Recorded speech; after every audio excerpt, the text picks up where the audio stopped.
بسم اللہ الرحمن الرحیم۔ ٹی جے سپیکس کے معزز ناظرین، السلام علیکم۔ ناظرین محترم، آج کی ویڈیو میں ہم آپ کو ایک ایسے انسیڈنٹ سے آگاہ کریں گے جس کو سن کر ہر انسان یہ سوچنے پر مجبور ہو جاتا ہے، اگر ایسا کسی انسان کے ساتھ کیا جائے تو کیا انسان بھی ایسا ہی کریں گے؟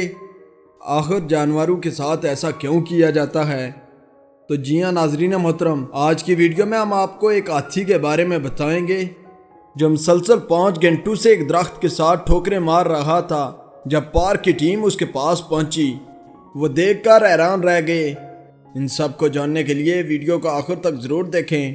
اس پر روایت چینل پر نئے آنے والے ناظرین سے گزارش ہے کہ ہمارے چینل کو سبسکرائب کریں اور ساتھ گھنٹی کے نشان کو بھی دبائیں تاکہ ہر نئی آنے والی ویڈیو کا نوٹیفیکیشن تسلسل و تواتر کے ساتھ آپ تک پہنچتا رہے۔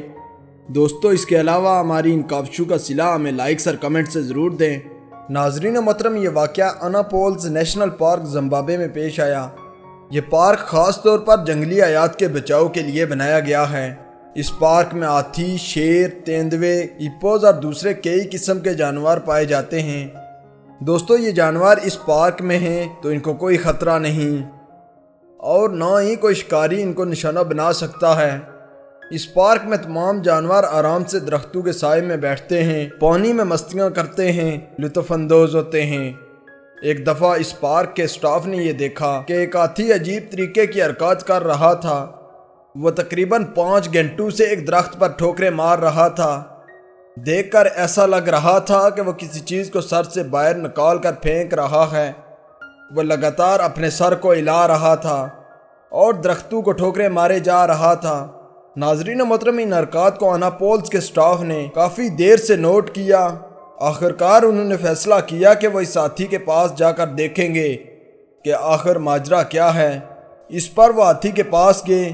انہوں نے دیکھا کہ اس کے سر کے اوپر ایک بہت بڑا سوراخ ہے جو دیکھنے سے لگتا تھا کہ کسی شکاری کی گولی کے لگنے سے بنا ہے۔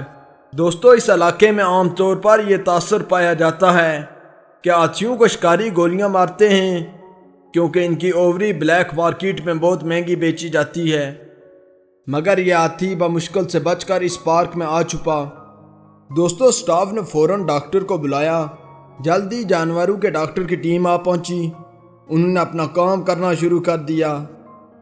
انہوں نے سب سے پہلے ٹرینکلائز سے ہاتھی کو سلایا، پھر ڈاکٹر نے ہاتھی کے سر کا ایکسرے کیا اور دیکھا کہ گولی دماغ سے کچھ ہی سینٹی میٹر دور تھی۔ ہاتھی خوش قسمت رہا، اگر یہ دماغ میں چلی جاتی تو فوراً مر جاتا۔ ناظرین محترم، ڈاکٹروں نے علاج مکمل کیا اور ہاتھی کو اینٹی بائیوٹکس دے کر چلے گئے۔ جب ہاتھی ہوش میں آیا تو اس نے سب سے پہلے اناپولز نیشنل پارک کے سٹاف پر حملہ کر دیا۔ اس نے سوچا کہ یہ وہی شکاری ہے جس نے مارنے کی کوشش کی، مگر دوسرے دن اس نے پتے بھی کھائے۔ اس سارے واقعے کو جب انٹرنیٹ پر شیئر کیا گیا تو جانوروں کے تحفظ کی تنظیموں نے اس سٹاف کو مبارکباد دی اور یہ ریکویسٹ کی کہ ہاتھی کو اسی پارک میں رکھا جائے۔ ناظرین محترم، یہ جنگلی جانور اس قدرت کا حسن ہیں۔ ان کے ساتھ کئی جانوروں کی زندگیاں منسلک ہیں، مگر بڑے افسوس کی بات ہے کہ ہم انسان ان جانوروں کی ہڈیاں، کھال، اون اور دوسرے ذرائع حاصل کرنے کے لیے ان کا شکار کرتے ہیں۔ ہم اپنے چند کوڑی کے ڈالروں کی خاطر اس قدرت کا حسن تباہ کر رہے ہیں۔ تو دوستو، آپ کی رائے کیا ہے کہ آخر ایسے انسانوں کے ساتھ کیسا برتاؤ کیا جائے؟ آپ کے جواب کا ہمیں انتظار رہے گا۔ تو ناظرین محترم، اگر آپ کو ہماری یہ ویڈیو اچھی لگی ہے تو اس کو لائک کریں، اپنے دوستوں کے ساتھ شیئر کریں۔ اس پہ روایت چینل پر نئے آنے والے ناظرین سے گزارش ہے کہ ہمارے چینل کو سبسکرائب کریں اور ساتھ گھنٹی کے نشان کو بھی دبائیں تاکہ ہر نئی آنے والی ویڈیو کا نوٹیفیکیشن تسلسل و تواتر کے ساتھ آپ تک پہنچتا رہے۔ تب تک فی امان اللہ۔